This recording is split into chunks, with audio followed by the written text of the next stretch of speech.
Hello friends, this is Sunil and welcome back to my channel IT Junction for All. In this video, I am going to discuss on SQL quiz questions. SQL quiz questions will be of MCQ type, that is multiple choice question. For each question, one SQL code snippet and 4 choices will be given. Based on SQL code snippet, you have to choose one correct answer.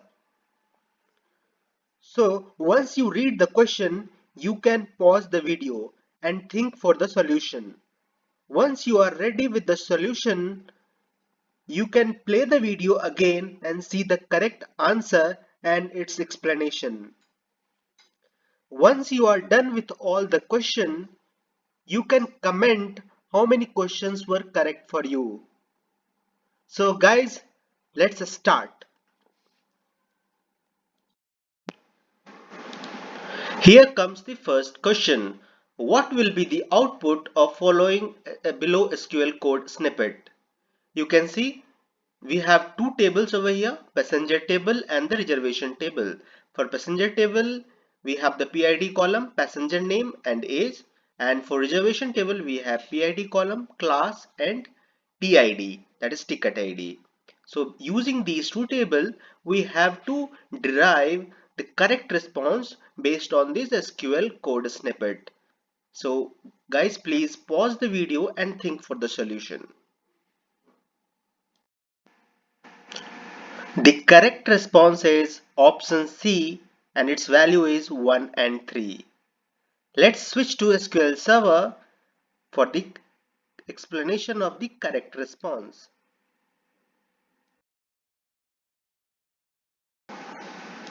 Let's fire the two input table, that is passenger table and the reservation table. So these are the two input table. Now let's look at the SQL code snippet.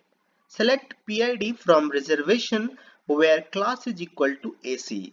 So it is filtering the records from the reservation table where class is equal to AC and exists. After that there is a correlated subquery. What it is saying? Select staff from passenger where age is greater than 65 and passenger.pid is equal to reservation.pid. So you can see over here the outer table, that is reservation table, is making a reference inside the subquery. That's why this part is called correlated subquery. Now if you see the overall this code snippet, we are filtering based on the class and based on the age, and we are also making a join. So based on the class, we want only the records based where the class is equal to AC. So if you see this reservation table, we have total 6 entries and only 4 records, that is PID 0, 1, 5 and 3 are having class equal to AC. Rest 2 are having class equal to slipper, and that's why those two are discarded. Now if you see the correlated subquery, where what it is doing, uh, it is selecting the records where age is greater than 65. So if you see the passenger table where age is greater than 65, we have only 3 rows, that is row PID 1, 2 and 3. And what we are doing, and passenger.pid is equal to reservation.pid. So these 3 rows, that is row PID 1, 2, 3 will make a join, kind of join here. So 1, 2 and 3. So if you see for class 1, for PID 1 we have class AC, but for PID equal to 2 we have class is equal to sliver, so this will be disregarded. Now for the class 3, we have PID, and here also we have PID, and class is class is also AC. So this will be selected. So 1 and 3 will be the correct answer. So let me run this full code. Here you go. You got the answer 1 and 3. Here comes the second question. Consider the below schema for answering the output. You can see we have two tables, employee and the customer for this very question. For employee table, employee ID, employee name, employee department are the column names for this employee table. For customer table, customer ID, customer name, sales representative ID and rating are the column names. Sales representative ID is a foreign key referring to employee ID of the employee table. You can see the employee ID of the employee table is highlighted in the and the sales representative ID of the customer table is highlighted because sales representative is a foreign key referring to the employee ID of the employee table. Assuming that each employee makes a sale to at least one customer, you have to answer the correct response based on this SQL code snippet. So guys, please pause the video and think for the solution. The correct response is option D, and it says names of all the employees with all their customers having a best rating. So if you see the SQL code snippet, it is saying select employee name from employee where not exists. So you must be aware that not exist operator evaluates to true when the inner query does not return any records or rows. So if you see the inner query or the select customer ID from customer where C dot sales representative ID is equal to E dot employee ID. You can see here it is making a reference of the outer table, that is E, that is employee. That's why this whole query, inner query, will become correlated subquery. After that, you can see there is another condition and C dot rating is not equal to best. So this inner query will return the rows for wherever the employee ID is present in the both sales that employee ID is present in the outer table also, and that is present in the that's customer table as a sales representative ID, and their rating is not equal to best. So for those records, that not exist operator will become false and it is not going to display anything. So for those records whose rating is equal to best and it is present that sales representative ID is present in the employee table also, for those records it is not going to return anything, and for those rows that not exist operator will become true and employee name will be printed. So if you see the option D, that is names of all the employees with all the customer having a best rating will be printed.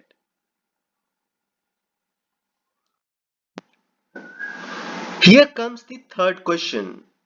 Consider the below schema for answering the output.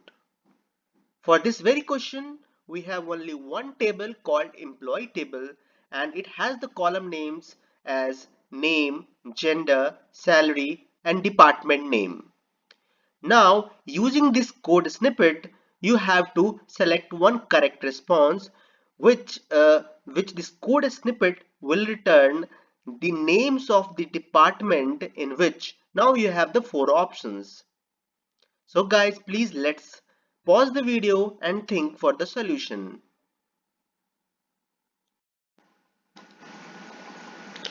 The correct option is D. The average salary of female employees is more than the average salary in the company. If you see the SQL code snippet once again, what it is doing, it is selecting department name from employee where gender is equal to female. So it is doing a filter over here and it is displaying only those department name whose gender is female. After that, it is grouping by department name and and it is again filtering having average salary greater than, and it is using one query, subquery, select average salary from employee. So this subquery, what it is going to return? It is going to return the average salary of the complete organization, the company. And what this average salary is going to return? This average salary is going to return the average salary of the employee whose gender is female and within the department. So the correct answer will be the average salary of the female employee is more than the average salary in the company. Here comes the fourth question. Consider the below book table for answering the output. So we have a book table, and book table has two columns, namely title and the price. Now, after looking into this SQL code snippet, you have to refer this book table and you have to get the correct response. So guys, please pause the video and think for the solution. The correct response is option D, and it says title of the three most expensive books. Now let's flip to the SQL Server Management Studio where we will see the explanation of this SQL code snippet. Let's fire the input table, that is book table, once again. That is select start from book. Let's fire it. So this is our input table which contains the column title, and it contains the title of the book, and the price column contains the price of the book. Now let's come to the SQL code snippet once again. Now what it is doing, it is selecting title price from the book, and we have given alias as B1, where, and then there is a correlated subquery. And what does this correlated subquery doing? It is selecting count star from book as B2, where B2 dot price is greater than B1 dot price. You can see that there is a mention of B1 dot price, which is nothing but the price of the outer table, that is that book table.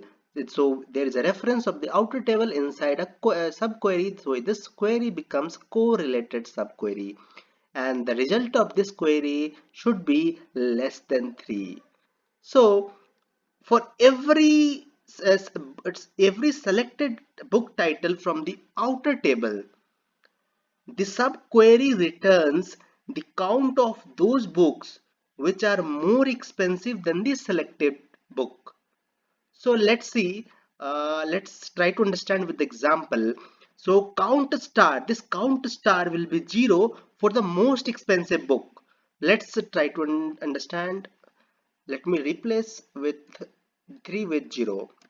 And if I run this query, you will be able to see that this SQL code snippet has returned the title equal to PQR, and the price is 500. This 500 price is the most expensive book.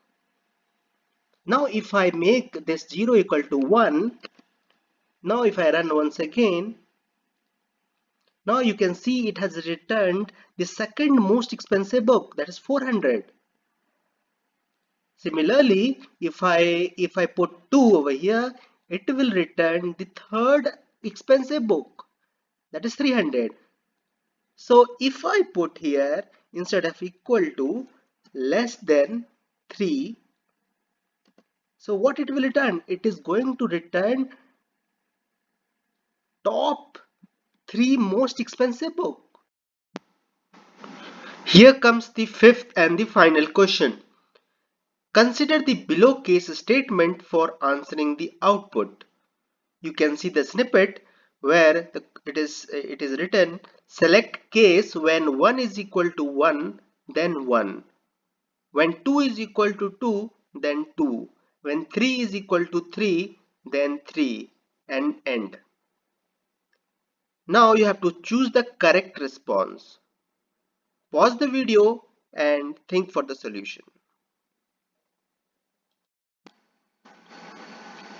The correct answer is option A and its value is 1. Let's flip to SQL Server Management Studio where we'll see the explanation of this question.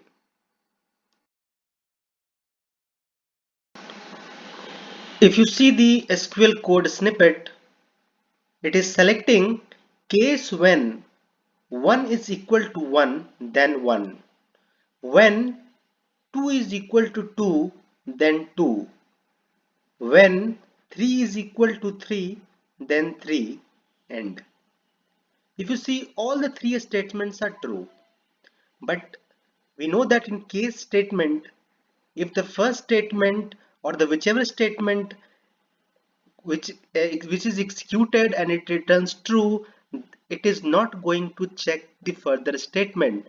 So if you see the first statement, when 1 is equal to 1 it is true, then it is not going to check the second statement and the third statement, so the output will be 1. So if I run this piece of code, you can see the value is 1.